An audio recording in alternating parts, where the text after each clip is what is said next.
snowboarding. No, but I mean, Make sure you're in the screen. Terrorists. Now you start. What? You start. I start the last one. Hi, this is Wouter from Snow Sports Kaproon, and this is I'm here with Pardon me, Andy from Snow Camps Europe, and here in the Schneiderei in Kaprun. yes, and we're doing another podcast about Myths and misconceptions. There's been a few of them over the years, hasn't there? Yes, there has been. Misconceptions. Yes. So Andy, What am I kicking it off? Well, what is the biggest myth with skiing? Well, not biggest, but one. No, it is the biggest. It is what? That you have to be leaning forward is the biggest, in my opinion, is the biggest myth. Yes, it is the biggest myth. Yeah. Yes. Because what is leaning forward? Well, exactly. What is leaning forward? Leaning forward could be leaning forward from the body. It could be leaning forward from the hips. It could be over the ankles. Over leaning with the ankles. And obviously, yeah, if you can do that, then that's great because it means you can move your ankles. But people will instantly say you have to lean forward. You want to be forward, and there's an element of truth in that, but you don't have to be leaning forward. Yes, you want to have some pressure on your shins in the boots, but you don't want to be over exaggerating it because you want to be centered. You want to be centered. You want to be balanced. The same when you walk in the flat. Yeah. The only problem is with skiing, there's an inclination in the slope. Yeah, but yes, you want to be balanced. Yeah. Yeah. So you don't have to lean forward as such. You want to be flexed at the ankles, the hips. Ankles, knees, and hips. Correct. If I if I extend my ankle, I am not bending my ankle, but I am still leaning forward because I'm standing on the ball of my foot. Yeah? And then I suppose the opposite to you have to lean forward is do not lean back. That is correct. And there is a difference between leaning back and sitting on the potty. Correct. Yeah. And what people are quite often referring to when they say don't lean back is don't sit on the toilet. Do not sit with the knees parallel to the ground. The legs parallel to the ground. The pelvis should not go back, basically. Yeah. Okay, so they're the first two. Because you can actually ski with a bit of pressure on your heels at the end of the turn. Anchoring the heel like when doing a squat. Sort of. Yeah. Yes. Same as. Go on. You give me one of your myths or misconceptions. The pull your arm with your poles. Your arms need to be in a 90-degree angle. Is that correct, Andy? Okay, so this is the way we used to give people poles in the shop and say, right, if you're 90 degree to the ground, then that's the right length for you. However, with changes to technique, this isn't necessarily the be all and end all anymore, is it? I always say bend your ankles and knees. Mm-hmm. Yeah. Mm-hmm. Okay. So bend the ankles a little bit and the knees, so that, and then turn it around, and then have but not doesn't have to be in a 9. I'd rather have them a little bit lower. Yeah. Okay. And we're seeing a big increase in people, and even I've seen yourself recently skiing with extendable poles. Yes. And why are you skiing with extendable or retractable? They do both. Well, first of all, for ski touring. Okay. Yeah, if I want to skin up. But also, I can change the length of the poles. If I want to have my center of mass a bit lower, I'll take the poles. If I go in the bumps, maybe a little bit lower, smaller poles. If I want to, it depends a bit on the day.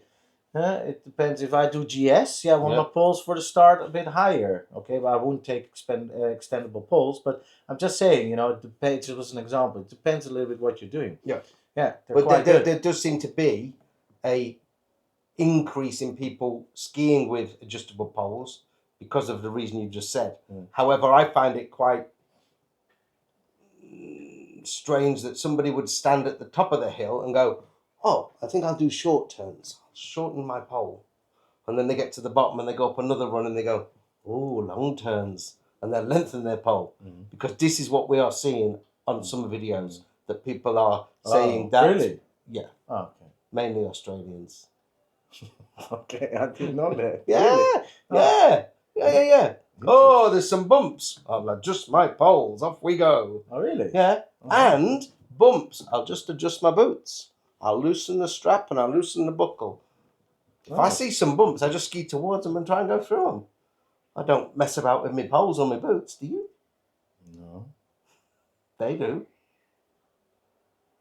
There are people out there that have a setup for their boots in the bumps, different to a setup for their boots doing long turns, setup for their boots doing short turns. Yeah. Are you not saying they're good skiers or craps? I'm just saying there are people out there that do these things. Yeah, but this is do a little bit things. like It's whatever works this for is you, like innit? this means like this is what you're trying. Are you saying they're not so good, or are you saying I'm not it saying irritates you, or it's not you? I'm saying I don't find that The I don't think I would ski around with extendable poles and on every run change the length of the pole.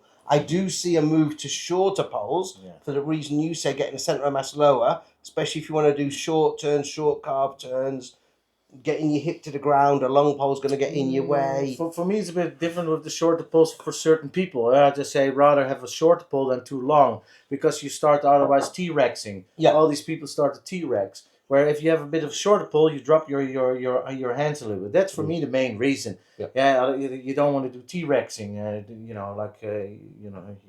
But the other thing, when you start teaching them to pole plant, they're pole planting up here, aren't they? If the pole's Correct, too that's big. also And then that's going to throw them back. It's going to cause rotational problems and.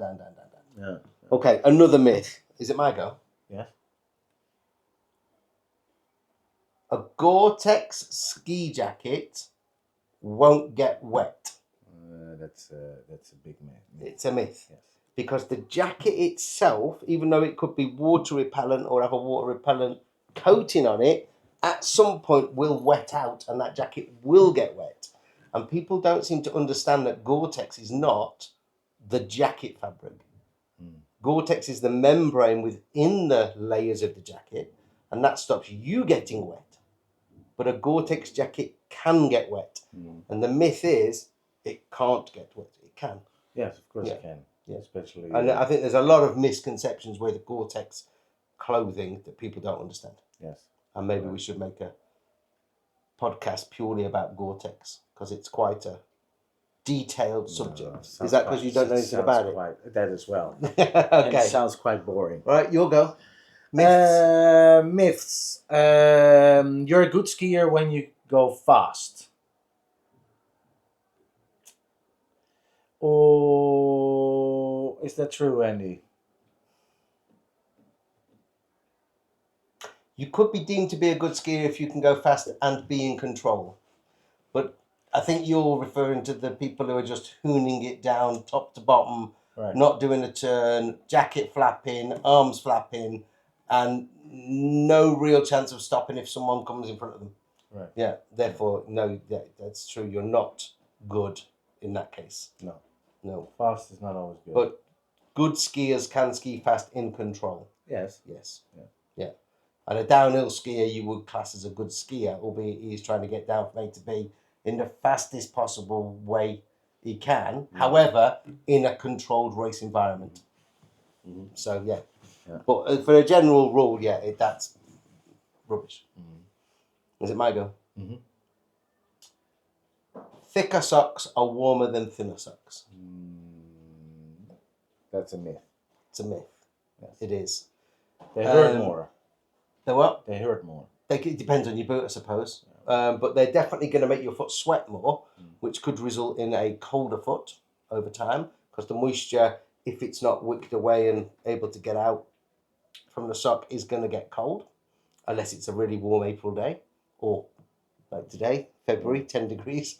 But generally, a thicker sock isn't going to be any warmer than a thinner sock. No. And a thinner sock is probably going to help the boot fit better than a thick sock. Okay. It's my go. Yeah. The bigger the resort, the better. False. And this brings us on to a post that I've seen today on Facebook by someone we know. Oh, we? Who? Yeah. Come on, man. Don't be shy. Who? It's different. Is it what? It's different.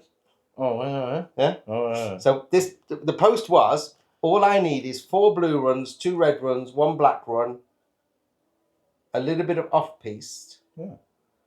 Where when I play football, I only need 1 pitch or 1 court. Okay. Right? Yeah. So I get what he's saying. You don't need a massive area, and I totally agree. Yes. However, He's 100% right. His analogy was slightly flawed, in my opinion, in that it is the opposition that changes the game in football and in tennis, not the pitch or the court. Where in skiing, one slope can be used for anything and everything. Yeah, you could turn a blue slope into a mogul field. It could be icy one day, powdery the next day, wet the next day. So I get what he's saying, that you only need limited terrain, especially if you're only going on a 1 week holiday. And this is why I champion the likes of the Wurzel, Hinterstoder, Same. places like Rauris. Rauris, exactly. Weisse Glacier, Bad limited pistes. Bad Kleinkirchheim. Exactly. And other small resorts. Because you don't need Ramsau. you don't need 418 kilometers a piece. No, It's good if you've got it, but you do not need it, especially if you're learning to ski. Well, yeah, well, it's nice to see places, but a piste is a piste, isn't it, Andy? If it's now a piste in St. Anton, or a piste in Kitzbühel, or a piste in here, Kaprun, or a piste in Nassfeld, a piste is a piste. Piste is a piste. It's like a spade is a spade. They're all boring. Was that your go or my go? That was your go. I thought of a good one. Go on then. Myth or myth or not? Or not. You have to lean back in powder. Ha ha! You don't have to, and you shouldn't. It's easier when you lean back in powder. If you can't ski and you've got fat skis, lean back and wiggle your knees and you'll get down. I disagree. No, because if you've got fat skis and you lean back and wiggle your knees, you will get down. Yes, but it's not going to look or be as good as if you do it properly. No. So I would say that's not necessarily a myth, but it's not the best way to ski powder. But there are a lot of people that go, "Oh, you just lean back." Yeah, but they can't. Yeah, but it's because they can't ski. Yeah. My go again. Yes.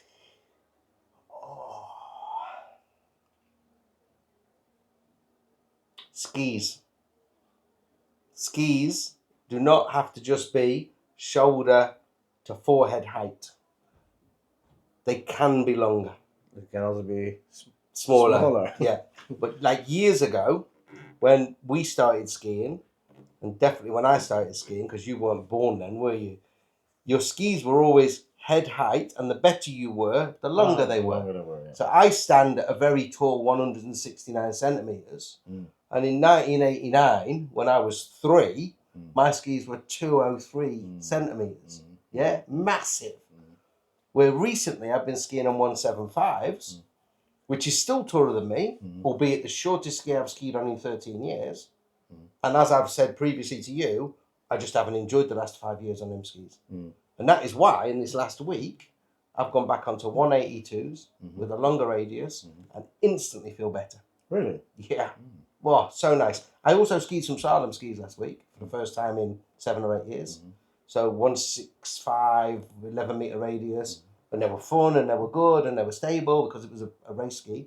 But going back onto the 19 metre radius ski versus the 15 metre radius ski and having the extra 5, 6, 7 centimetres, more stable when carving. I can do a short turn again. I've not been happy with my short turns and I'm happy again. I skied some bumps and I could move the ski and it just felt so much better. So because the shovel is a bit soft, it's nice and they have really good grip, long skis. But I'm skiing the last couple of weeks. It's funny you mentioning this. I'm skiing the last couple of weeks again on a slalom. I'm alternating a bit between my GS. I've got a 27.5 meter radius and the slalom now. And I'm actually enjoying the slalom ski again. Slalom ski is going to be good fun, right? It's going to be good fun. It's really good. But I think the general rule is when you look in a magazine, it says, "How do I select a pair of skis?" It says chest to forehead height, where you can go longer, and there are benefits for going longer. Yes, especially because people nowadays, a lot of people they buy rocker skis, don't they? Yes. Now the rocker skis are actually much smaller skis than. So if they say between chest and what do you say, nose Chest and kind of or forehead. forehead, and you buy a rocker ski, then yeah, you need to go longer because the ski is effective The much actual smaller. rocker Is much smaller. So if you buy a rocker ski, especially when you buy a rocker ski, you want to be, a bit longer than your forehead, really, because otherwise they get too unstable I was or unstable. when you went away. I was in Hinterglen with the Royal Air Force Mhm. doing 2 days of ski instructor training, and there was one of their guys who can ski very well. He's a Basie level 3, and he had a big pair of like twin rocker skis, and all he had to do was turn his feet, and they turned right. And I had to give feedback on all of the participants by the end to like the squadron commander, and I'd said that this guy he can ski, he definitely can ski. He's a great skier, could do everything we wanted to do, but it would have been good to see him on a proper pair of skis because these things just made it so easy for him to ski. Well, You know? it just makes you drift. It's like it makes you. The danger of this is drifting. It's bracing. It's Just rotating. separating. Yeah, That's all he did. it's, Rotate. Okay, another myth. is it my go? No, it's not my Yeah. go. I've been I just 3 did times. skis. Yeah, before that I did. Oh God. Another myth is skiing.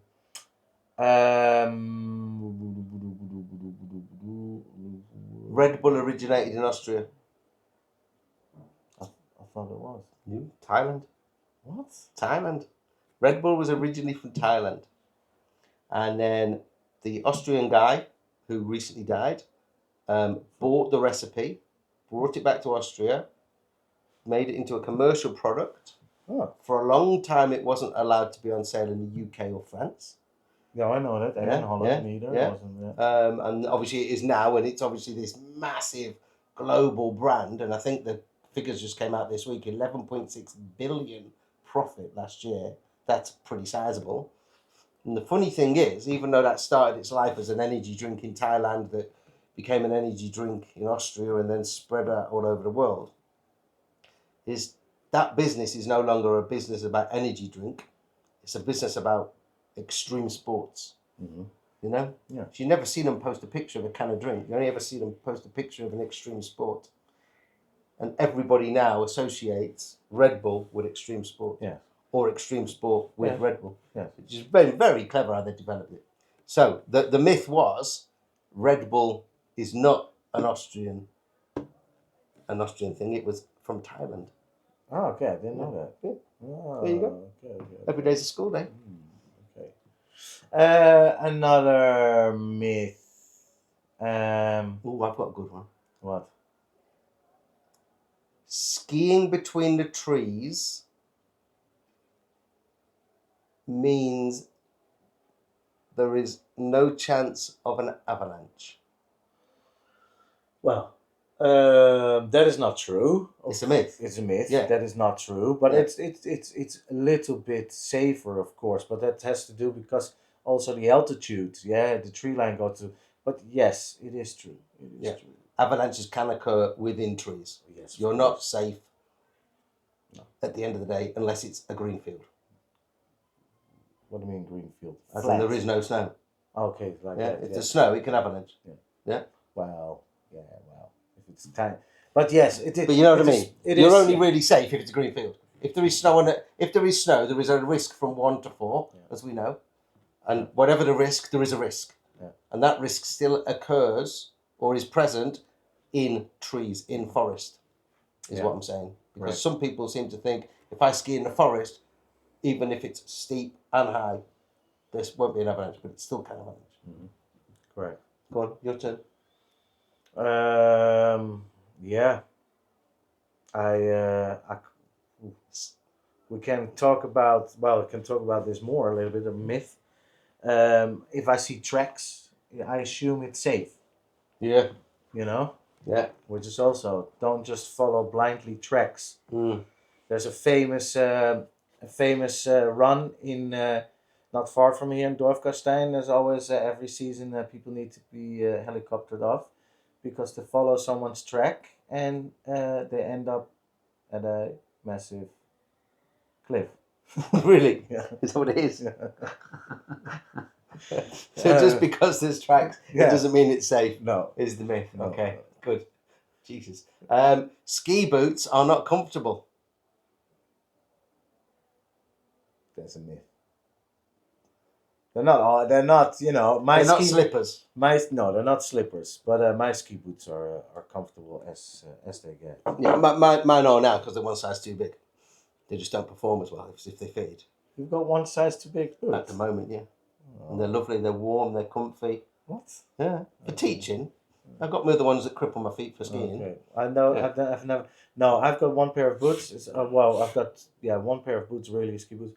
It's a head ski boot, and I fit in it. I go in it. I don't need to do any adjustments. It just fits. That's very lucky. That's it. No adjustments. No adjustments. No. Any more? Any more? No. Well, there's loads of more, but let's not go into it. One more. Gets too boring. One more. I need to wear a footbed. That is a can of worms within itself. That all depends whether you need a footbed or you don't need a footbed. No, but you always need a footbed.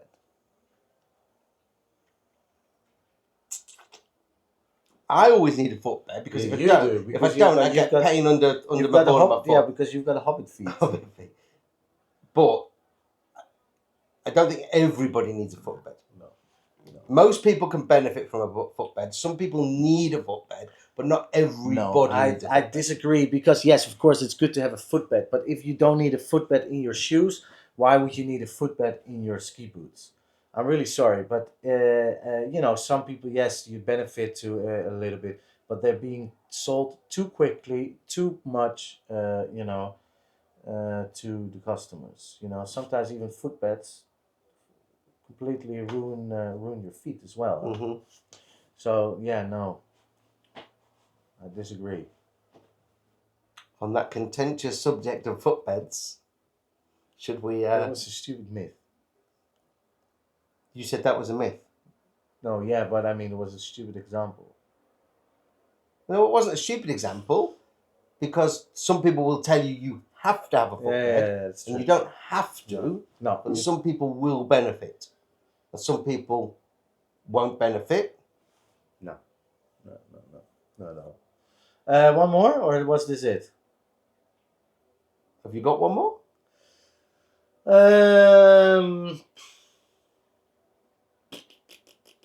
Yeah, there's loads really, but are they? Well, I know I'm done. You're done. I'm done. He's done. There you go, folks. And it was no camera with Wouter, who is done from. Snow Sports Company, Kapoor. Don't work with children or animals, is what they say. Bye for now, everybody. See ya. Bye bye. Idiot. What?